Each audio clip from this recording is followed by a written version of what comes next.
Hello, my Leo babies at sa inyo mga cross-watchers. So, keep in mind, general reading po ito. Maaaring mag-resonate, maaaring hindi. Kunin nyo na lang po kung para sa inyo and leave the rest. Maaaring mag-shift na energies or magkabaliktad ang sitwasyon. Kaya kayo na pong bahala kung saan kayo nakalugar sa reading natin. Okay, let's see my Leo babies and the cross-watchers nyo. We have here healing crystals and traffic lights, newspaper, magnet, diamond, and the bottom card is medication. Okay, so parang may mga nag-relapse na naman dito ha, sa moving on process nyo. So, tingnan natin ha. Parang, uy, teka lang, hindi muna ako mag-move on, nagparamdam siya ganun. Okay, na-delay na naman ang moving on process ng ating mga Leo dyan or yung mga cross-watchers nyo. Tingnan natin.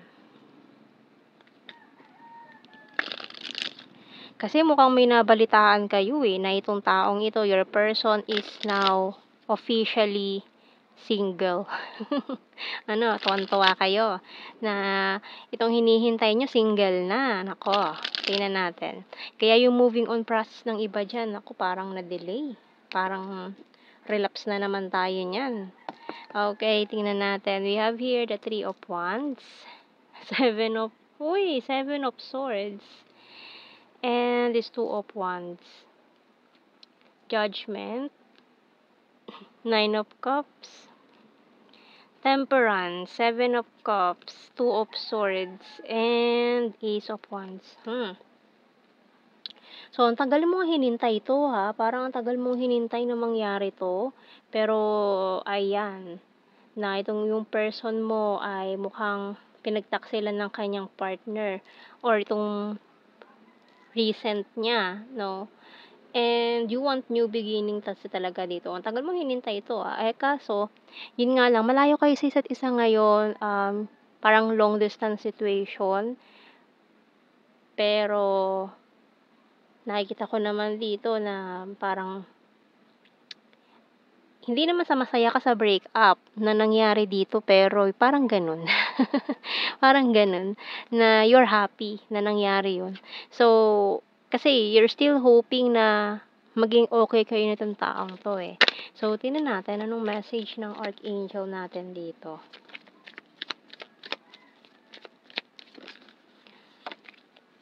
Ang dami.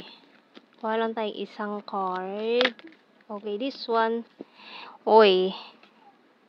Crystal Clear Intentions by Archangel Michael. Be clear about what you desire and focus upon it with unwavering faith. So, yun talagang gusto mo no? Talagang, wala yun talaga Parang desidido ka sa kanya. Gustong-gusto mo yan Okay, so tingnan natin. Pero, wala ka namang ginawang dahilan para magkahiwalay sila, di ba? So, kung wala ka namang ginawa doon, ayan, ano yan? Ano ka doon? Ligtas ka doon. Kasi baka mamaya parang sinadya ninyo maghiwalay. Wag naman ganun ha. So, we have here you speak to me through music.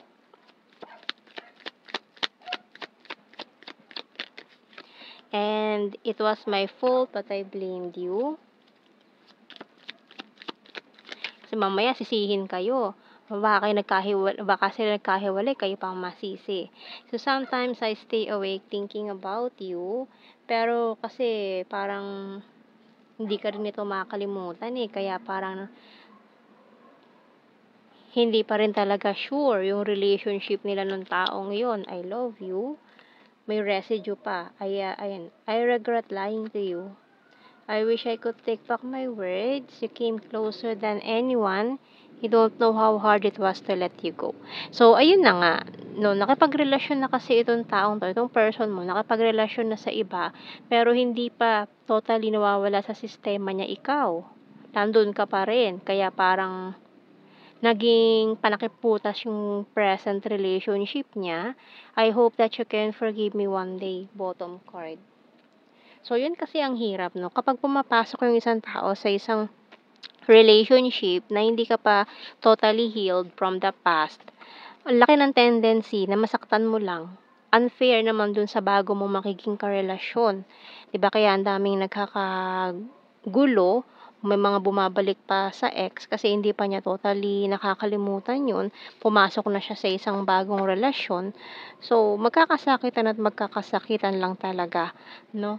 So, ganyan na mukhang gano'n ang nangyayari dito ngayon. So, tingnan natin dito sa Tarot Messages Oracle Cards. So, hindi ka pa rin talaga nawawala sa sistema niya. So, we have here husband-wife material, willing to take the risk, can't sleep thinking of you all night long. Ayan oh, you're so hot. Nako, you're my destiny. Mukhang may na-realize kasi itong taong ito eh. Lalo na with this magnet na parang na-attract ulit siya sa'yo. Mukhang ano yun eh, parang yung kantang muling ibalik. Mukhang with this song, nasan na? Ito yun, You Speak to Me Through Music. So, para may mga songs na nagpapabalik ng alaala, ganyan, mga memories nyo together. Talking to you telepathically, I'm stubborn but practical, and you're my inspiration. So, yung bottom card natin, I have fear and anxiety. Yung medyo nagkakaroon na siya ng mga, hindi magandang mental health nitong taong ito. Kaya, kumbaga, parang, ayaw niya ng patagalin yung sitwasyon niya with that person kasi nagiging unfair na talaga siya.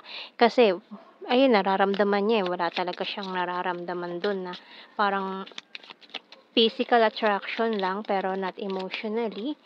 Ganyan. So, tignan natin sa initials natin dito. Para kasi napilitan lang siya doon. Letter K, X, P, Y, N, L, B. Bottom card H. Ayan. So, mukhang makikipagkita ito sa'yo kasi sumilip lang ito ya. I want to see you this weekend. So, gusto niya makipagkita. Kuha tayo ng blue card. Prophecy. Guilty. And infatuation. So, mukhang infatuation lang yun eh. Kaya nawala rin agad. Mabilis nawala yung feelings na yon. Kaya itong taong ito naguguluhan siya ngayon, no? So, tingnan natin general signs and messages para sa ating mga Leo babies at sa inyong mga cross watchers. So, we have here birthmark, future lover, crazy for you, Capricorn, sweet, responsible, Flower Farm, ayan yung mga nangialam na naman sa inyo. Another Leo sign, June, number 2, Cold City, North PH, Fire sign, Aries, Leo, Sag, Eye Contact, and Earth sign, Taurus, Virgo, Capricorn, very serious. So, yan ang ating reading, my Leo babies, at sa inyo mga cross watchers. Thank you for watching. Take care and God bless. See you in our next reading, guys. Bye-bye.